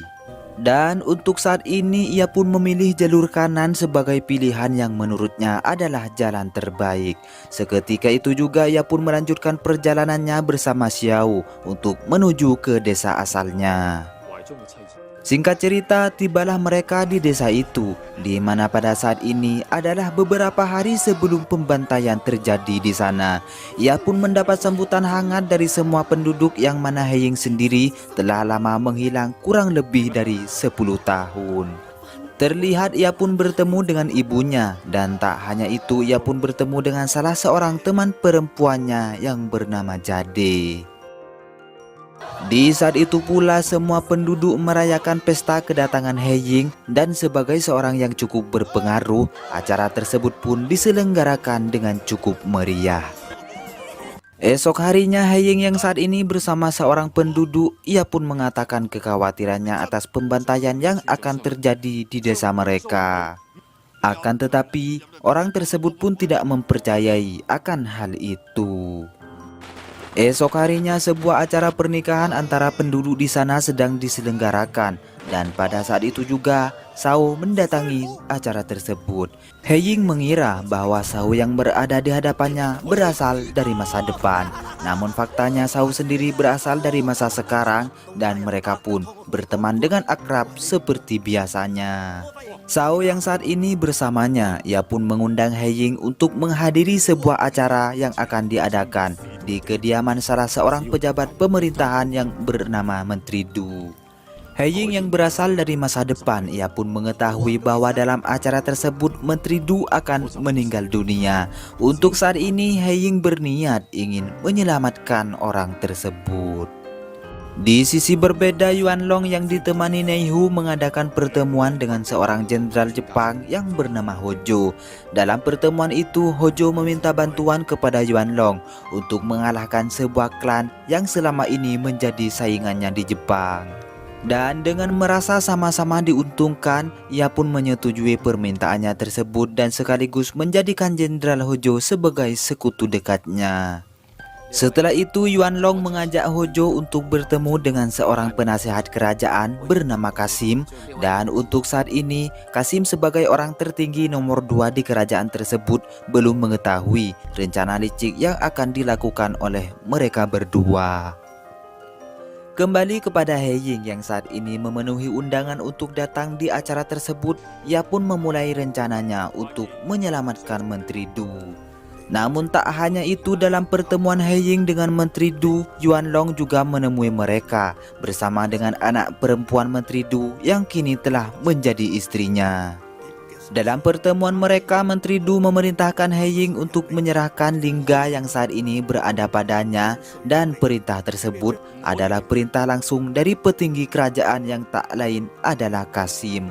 Namun He Ying yang saat itu sudah mengetahui bahwa semua ini adalah rencana busuk Yuan Long. Ia pun menolak untuk memberikan benda tersebut kepadanya. Dan dengan begitu sang menteri pun memerintahkan anak buahnya untuk membunuh He Ying saat itu juga. Akan tetapi dengan perintah dari sang menteri, semua anak buahnya malah membunuh Menteri Du dan tak luput juga dengan anak perempuannya tersebut.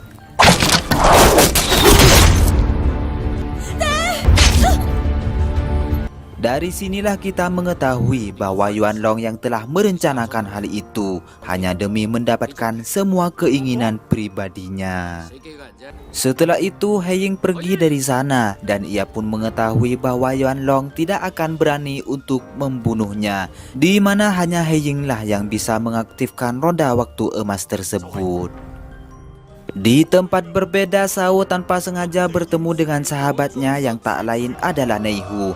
Terlihat di sana pun Nei Hu sedang bersama Jenderal Hojo untuk mempersiapkan pembantaian ke desa tempat tinggalnya.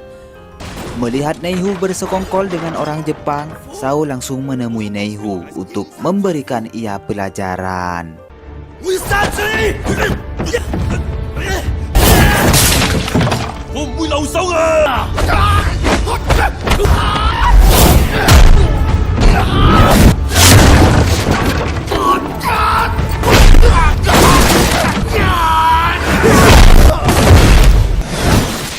Alhasil dalam pertarungan tersebut, Shao harus tewas setelah mendapati beberapa serangan yang ia terima. Di lain tempat, anak buah Hojo berhasil memasuki desa itu yang kemudian mereka langsung membantai seluruh penduduk yang berada di tempat tersebut.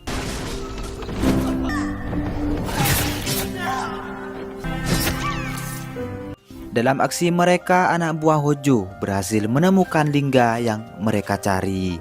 Setelah terjadinya pembantaian itu, He Ying yang kini tiba di sana mendapati seluruh penduduk tewas dalam keadaan tragis. Begitupun juga dengan ibunya yang menjadi korban atas pembantaian yang telah terjadi. Namun beruntung Xiao yang juga ada di sana, ia pun selamat dari pembantaian yang terjadi di desa tersebut. Tak berselang lama mereka berdua pun bergegas pergi untuk menemui Yuan Long di kerajaan dengan tujuan untuk merebut kembali lingga yang kini berada di tangannya. Singkat cerita, He Ying yang saat ini tiba di kerajaan. Ia pun bertemu dengan Yuan Long dan juga Kasim. Tak hanya itu, Jenderal Hojo yang ditemani Nei Hu juga menyambut kedatangannya tersebut. Dengan sangat percaya diri, Jenderal Hojo mengungkapkan bahwa dirinya lah yang membunuh Shao dan semua penduduk di desanya. Dengan perasaan marah dan sangat ingin membalaskan dendam keluarganya, ia pun menyerang Hojo dengan skill bertarung yang ia kuasai.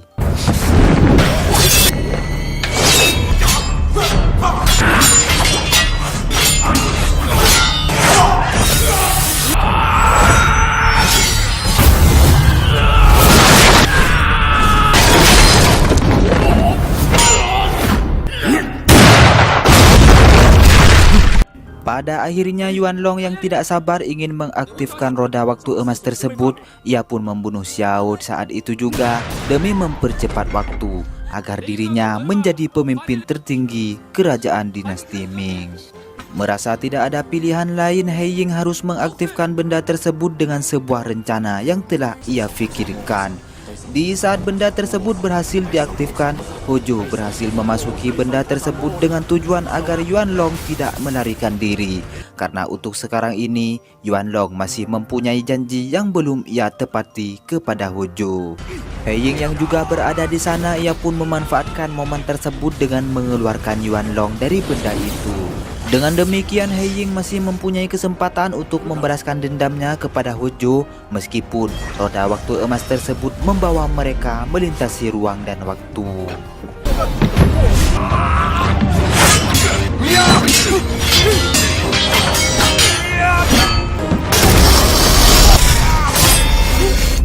Beralih kepada Kasim yang kini telah mengetahui rencana busuk Yuan Long, ia pun menganggapnya sebagai pengkhianat kerajaan dan memerintahkan pasukan kerajaan untuk membunuhnya. Mendengar hal itu, Nei Hu yang juga haus akan pangkat untuk menjadi jenderal tertinggi, tanpa banyak tingkah, Nei Hu membunuh Yuan Long menggunakan senjata di tangannya. Kembali kepada He Ying yang saat ini terjebak di dalam ruang dan waktu, yang kemudian Hojo memanfaatkan kejadian itu untuk membunuhnya.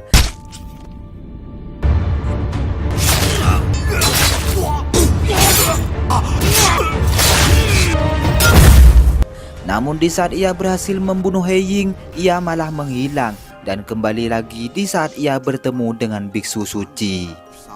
Untuk sekarang ini, He Ying menceritakan perjalanan hidupnya kepada biksu suci di saat ia memilih untuk menempuh jalur kanan. Dan dengan kejadian yang telah ia lihat sebelumnya, He Ying masih mempunyai satu kesempatan lagi untuk mengulang masa lalunya, yaitu dengan menempuh jalur kiri. Namun pada saat itu biksu tersebut pun mengatakan bahwa takdir tidak bisa dirubah oleh siapapun. Setelah itu kita dialihkan kepada He Ying yang saat ini memilih jalur kiri sebagai pilihan terbaik sekaligus pilihan terakhirnya, yang kemudian ia berhasil kembali bertemu dengan Jenderal Hojo sekaligus membalaskan dendam atas kematian keluarganya. Dan disinilah juga film pun berakhir.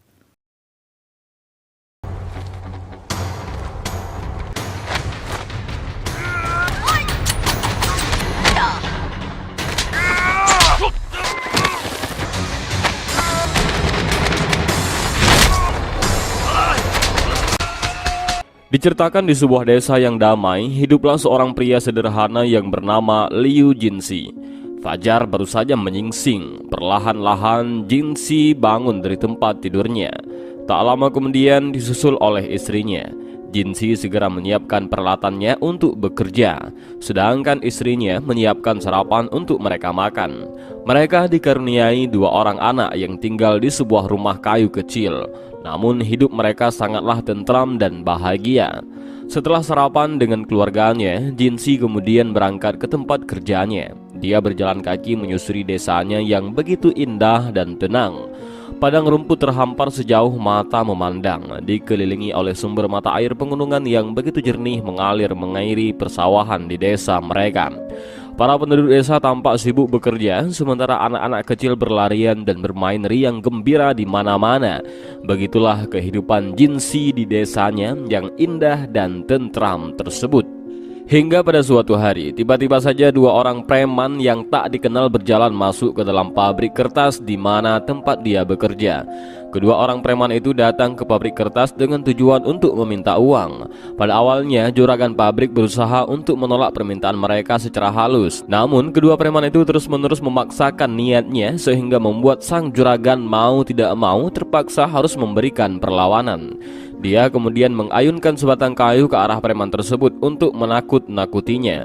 Namun perbuatannya itu justru membuat dirinya seketika langsung dipukuli hingga babak belur oleh para preman itu. Melihat suaminya dipukuli, istri sang juragan berteriak sekeras-kerasnya untuk meminta pertolongan warga desa. Namun ia kini juga ikut dipukuli dan malah menjadi seorang sandera. Sang juragan dipukuli seperti seekor anjing, sementara preman yang berbadan kecil kini mengayun-ayunkan goloknya dan mengancam keselamatan nyawa istri sang juragan. Di tengah-tengah kekacauan, Jinsi berlari sekencang-kencangnya dan kemudian memeluk si preman yang berbadan gemuk.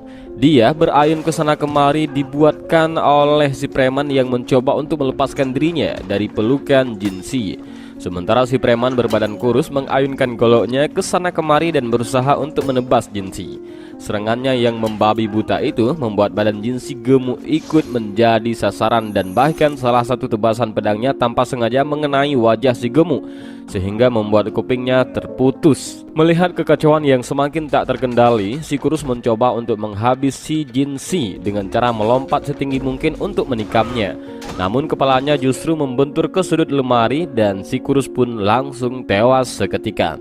Melihat temannya tewas, si gemuk membawa perkelahian tersebut keluar dari pabrik. Dia kemudian mencoba untuk menenggelamkan Jinsi di sebuah sungai kecil yang berada tepat di depan pabrik. Namun tiba-tiba saja Jinsi mengayunkan sebuah pukulan ke arah wajah si gemuk dan tak disangka si gemuk pun langsung tumbang dan tewas di tempat. Jinsi kemudian berjalan sempoyongan dan berusaha merangkak keluar dari sungai. Sementara para penduduk desa tampak sangat terkejut dengan apa yang baru saja mereka saksikan.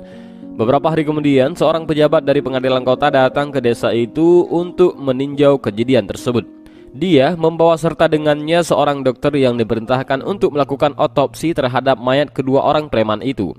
Setelah dilakukan pemeriksaan, dokter menyatakan bahwa tidak dapat menemukan luka fatal yang menjadi penyebab dari kematian mereka. Otopsi tersebut ikut disaksikan oleh seorang inspektur kepolisian yang bernama Su Baeju.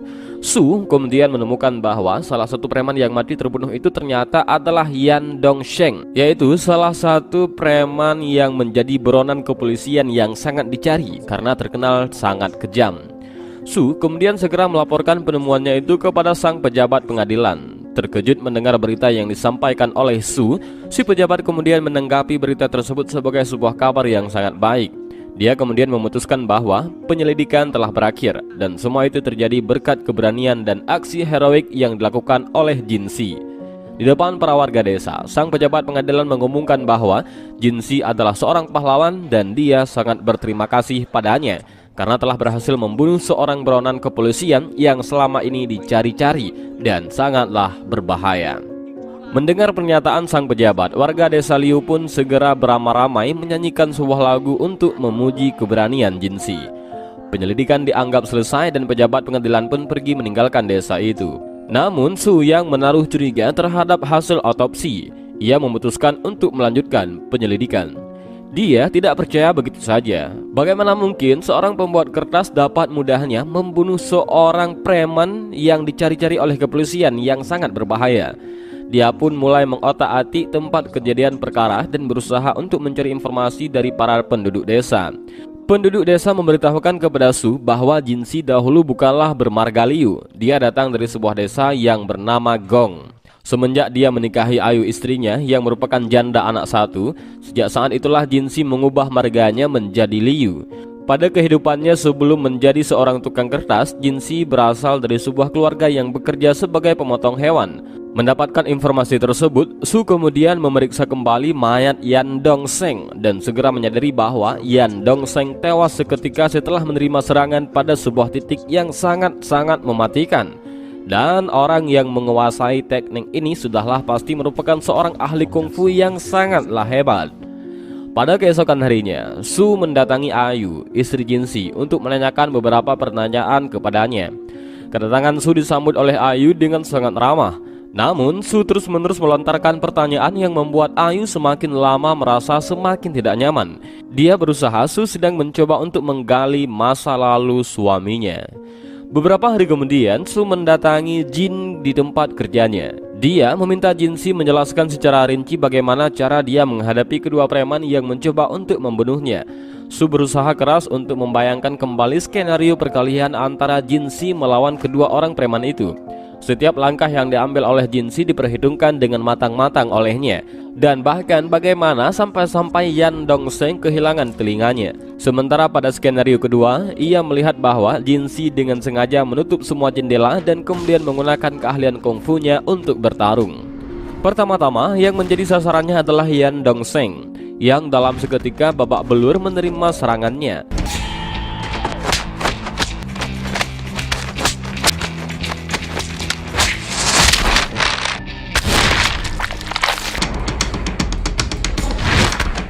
Setelah melumpuhkan Yang Dongseng, Jinsi kemudian menggunakan sebuah serangan mematikan yang digunakan untuk menotok aliran darah preman kurus sehingga membuat kompresi jantungnya terhenti dan langsung tewas seketika. Jinsi kemudian dengan sengaja melempar Yang Dongseng bersama dirinya ke dalam sungai. Air pada permukaan sungai menumpulkan serangan bertubi-tubi yang dilancarkan oleh Yan Dongseng. Sementara Jinsi menunggu saat yang tepat dan kemudian menyerang Yang Dongseng dengan sebuah serangan mematikan yang seketika membuat otaknya berhenti bekerja dan langsung tewas seketika. Namun semua teori itu tidak akan berguna apabila Su tidak dapat membuktikan bahwa Jinsi adalah seorang ahli kungfu seperti yang ada di dalam pikirannya. Pada suatu hari ketika Jinsi sedang memikul bambu, dengan sengaja Su mendorong Jinsi terjatuh dari atas jembatan. Namun untung saja terdapat sebatang pohon ranting kering yang menahan badan Jinsi sehingga dia tidak langsung terjatuh ke sungai. Jinsi berteriak sekeras-kerasnya untuk meminta tolong dan tidak lama kemudian ranting tersebut patah dan ia pun jatuh ke dalam sungai. Melihat kejadian tersebut, kini sudah menjadi yakin bahwa Jinsi memiliki keahlian kungfu yang sangat tinggi. Melihat dari ketinggian tempat dia terjatuh, ranting tersebut seharusnya tidak dapat menahan berat badannya. Ranting tersebut tidak langsung patah karena Jinsi memiliki ilmu meringankan tubuh yang sangat hebat. Setelah diselamatkan oleh warga desa, Su berkata kepada Jinsi bahwa itu adalah sebuah kecelakaan. Namun sembari tersenyum, Jinsi berkata kepada Su bahwa ia terjatuh dari jembatan bukanlah karena kecelakaan. Dia terjatuh dari atas jembatan disebabkan oleh karma yang ia buat di masa lalunya. Demi untuk menunjang bukti penyelidikannya, Su memerintahkan kepada salah satu anak buahnya untuk pergi mencari informasi ke sebuah desa yang diketahui merupakan kampung halaman keluarga Jinsi sebelumnya. Pada suatu malam, Ayu, istri Jinsi, mengundang Su untuk makan malam bersama di rumahnya. Sepanjang makan malam berlangsung, Su terus-menerus memancing dan mendesak Jinsi untuk bercerita tentang masa lalunya. Namun Jinsi hanya terdiam dan tidak mau menjawab satu pertanyaan pun yang dilontarkan oleh Su kepadanya. Makan malam pun berlangsung dengan sangat dingin. Jinsi mencoba untuk mengusir Su secara halus dengan berkata bahwa hari sudah malam. Namun Su justru mengatakan bahwa dia akan menginap. Pada keesokan paginya, penduduk desa mengadakan sebuah acara penting. Acara tersebut merayakan anak-anak penduduk desa yang telah berumur 12 tahun, di mana menurut tradisi Cina kuno, anak laki-laki berumur 12 tahun telah dianggap dewasa dan akan mengganti pakaian sehari-hari mereka dari putih polos menjadi hitam. Dari kejauhan, Su memandang Jinsi dan istrinya yang tampak begitu bahagia dan terharu karena anak sulung mereka kini telah beranjak dewasa. Su tidak menyadari bahwa sebenarnya Jinsi sedang memperhatikan dia dari kejauhan. Perlahan-lahan dia berterus terang kepada Su bahwa dia tahu Su datang ke desa Liu adalah untuk menangkapnya. Dia mengakui bahwa dirinya di masa lalu adalah seorang buronan pembunuh. Dia datang ke desa Liu karena dia ingin berubah. Dia memohon kepada Su untuk melepaskan dirinya. Setelah mengatakan hal tersebut, Jinsi pun segera berlalu pergi meninggalkan Su yang tampak diam dan tidak dapat berkata apa-apa. Merasa Jinsi masih juga berbohong padanya, Su kemudian mengambil sebuah sabit dan lalu menebaskan sabit itu ke pundak Jinsi. Perbuatannya itu disaksikan oleh seluruh penduduk desa. Penduduk desa Liu pun kini satu persatu mendatangi Su dan memintanya untuk pergi dari desa mereka.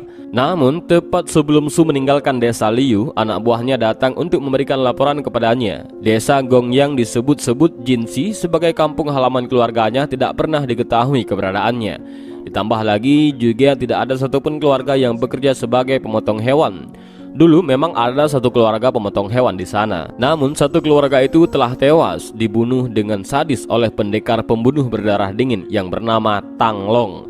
Dan semenjak kejadian hari itu, Tang Long tiba-tiba saja menghilang dari dunia persilatan tanpa ada jejak sama sekali. Dia ingin melaporkan penemuannya bahwa ia telah menemukan Tang Long. salah satu buronan pembunuh yang paling dicari oleh polisi. Namun dalam perjalanannya keluar dari desa, tiba-tiba saja dia dicegat oleh Jinsi yang kemudian menawarkan kepadanya untuk mengantarkan dirinya. Jinsi kemudian menunjukkan kepada Su sebuah jalan pintas untuk mencapai perkotaan. Berdua mereka berjalan menembus kegelapan hutan. Di tengah perjalanan, Jinsi bertanya kepada Su apakah dia bersedia untuk melepaskan dirinya. Tanpa pikir panjang, Su segera menjawab dia bersedia. Dia menjawab demikian karena dia takut Jinsi akan menghabisinya. Jinsi kemudian memeluk Su dan lalu menyuruhnya untuk berjalan lurus ke depan. Maka dia akan sampai di kota Feng. Su berjalan pelan dan meninggalkan Jinsi. Dan ketika ia menoleh kembali, Jinsi sudah menghilang, seolah dia tidak pernah ada di sana. Tenggelam dalam rasa takut, Su segera berlari sekencang-kencangnya sehingga ia sampai di daerah perkotaan. Pada keesokan harinya, Su menghubungi semua pejabat yang ia kenal dan meminta mereka untuk mengeluarkan surat perintah penangkapan. Namun tidak ada satupun pejabat yang bersedia untuk membantunya. Tidak ada satupun dari mereka yang berani berurusan dengan aliran sekte 72 iblis. Terjebak di tengah rasa frustasinya, Su kemudian mengambil sebuah jalan pintas. Dia menyogok pejabat pengadilan supaya mau mengeluarkan surat perintah penangkapan. Kabar bahwa Su telah menemukan Tang Long kemudian sampai ke telinga Master Wang, ketua dari sekte 72 iblis. Master Wang yang tidak lain dan tidak bukan adalah ayah dari Tang Long kemudian memerintahkan kepada semua anak buahnya untuk pergi dan membawa pulang putranya yang telah lama menghilang selama 10 tahun lamanya. Master Wang berusaha untuk menemukan Tang Long, namun baru sekarang dia mengetahui lokasi dari putranya itu. Pada keesokan harinya, desa Liu diserang oleh anak buah Master Wang. Nyonya ke-13 yang merupakan ibu tiri Tang Long dikawal oleh si tangan besi memaksa Tang Long untuk mengakui identitasnya di depan para warga desa. Namun dihajar seperti apapun, Jinsi tetap tidak mau mengakui bahwa dia adalah Tang Long. Melihat sikap Tang Long, ibu tirinya itu kemudian mulai membunuh para warga desa yang tak bersalah. Tidak terima dengan perbuatan ibu tirinya, Jinsi seketika itu juga langsung mengeluarkan jurus andalannya. Dan pada momen inilah dirinya sepenuhnya kembali menjadi Tang Long. Melihat istri tuanya diserang, si tangan besi kemudian mencoba untuk menghentikan Tang Long. Namun meskipun pertarungan 2 melawan 1, tampak jelas bahwa ilmu bela diri mereka berdua bukanlah tandingan bagi Tang Long. Tangan besi menerima serangan mematikan yang dilancarkan oleh Tang Long bertubi-tubi ke arah badannya, dan dia pun kemudian tewas di tangan Tang Long. Karena tidak mau anak dan kedua istrinya terluka, Tang Long kemudian memancing ibu tirinya untuk bertarung dengannya di tempat lain. Mereka berdua kejar-kejaran hingga tibalah di sebuah rumah kosong. Tanpa basa-basi, kedua pendekar ini segera saling melancarkan jurus kungfu andalannya.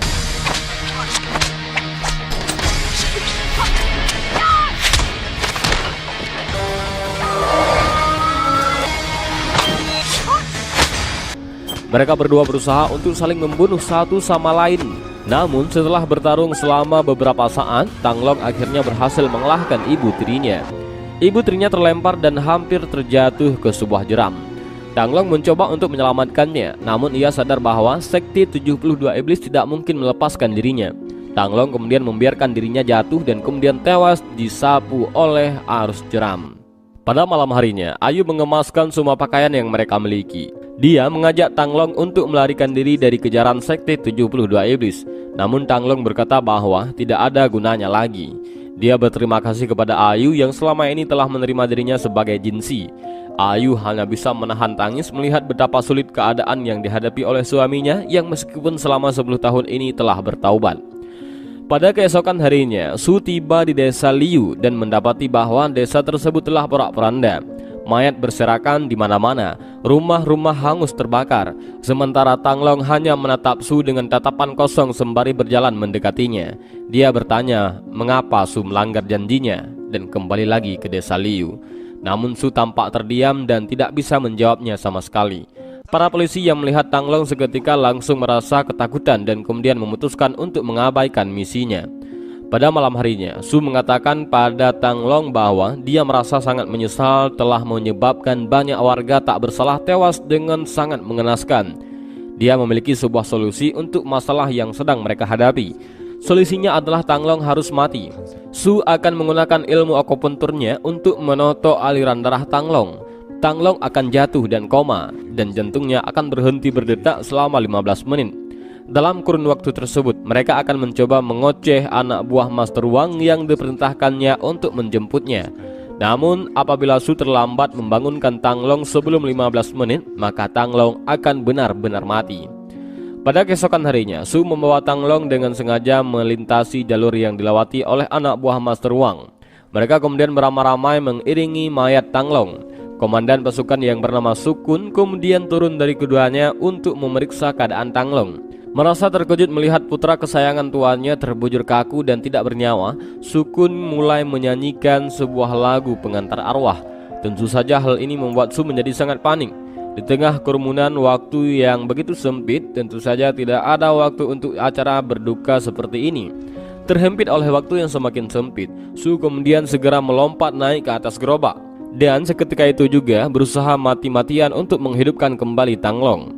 Tang Long terbangun di tengah kekacauan tersebut dan kemudian tersenyum. Dia menyadari bahwa kini satu-satunya kesempatannya untuk kabur kini telah sirna. Dia kemudian menotok aliran darah lengan kirinya dan dalam satu kali tebas dia memotong lengan tangannya sendiri. Di tengah rasa sakitnya, dia berlutut dan berkata kepada semua saudara seperjuangannya, sesama sekte aliran 72 iblis. Lengan yang dulu dia pergunakan untuk membunuh, kini ia kembalikan kepada mereka, semua saudara seperjuangan. Dengan putusnya lengan tangannya ini, maka hubungan persaudaraan mereka kini juga telah berakhir. Dan mulai detik ini di mata mereka Tang Long sudah mati. Sukun kemudian membawa pasukannya pergi meninggalkan Tang Long.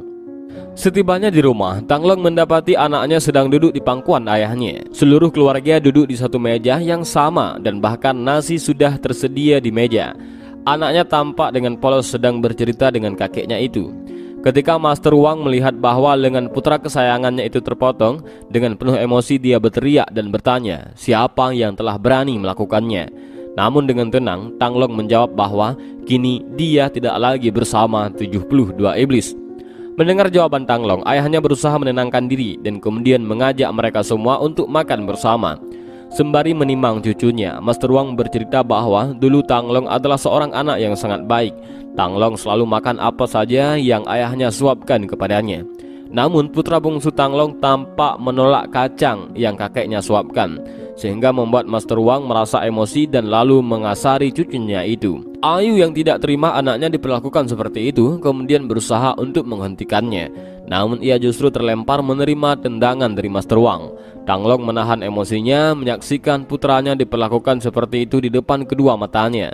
Tidak lama kemudian percakapan pun kian semakin memanas. Tang Long berkata kepada ayahnya kini ia telah memotong tangannya dan hubungan di antara mereka berdua juga telah berakhir. Mendengar putra kesayangannya, seketika itu hati Master Wang langsung hancur berkeping-keping. Dia berkata bahwa dia akan melepaskan Tang Long. Namun sebagaimana dia kehilangan Tang Long juga harus kehilangan putranya. Master Wang kemudian mencekram cucunya sendiri dan berniat untuk menghabisi nyawanya. Pada saat itu juga Tang Long langsung menghunuskan pedangnya dan kemudian berhasil menyelamatkan anaknya. Setelah menepihkan kedua anaknya dari jangkauan ayahnya, pertempuran epik antara kedua orang ayah dan anak ini pun tak dapat terelakkan lagi.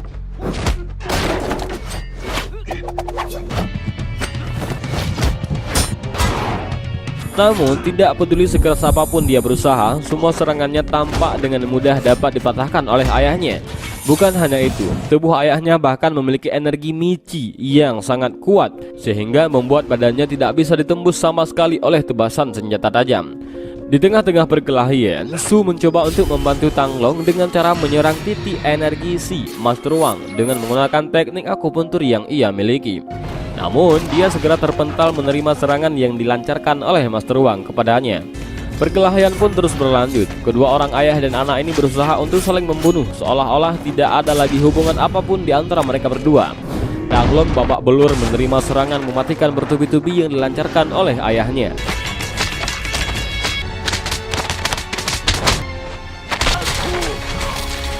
Mereka berdua bertarung di bawah derasnya hujan dan disaksikan oleh bumi dan langit. Namun tepat sesaat sebelum Master Wang mengeluarkan jurus andalannya untuk menghabisi Tang Long, Su melompat ke arah Master Wang dan lalu menancapkan jarum di lehernya. Aksi nekatnya itu membuat Master Wang melayangkan sebuah serangan mematikan pada Su.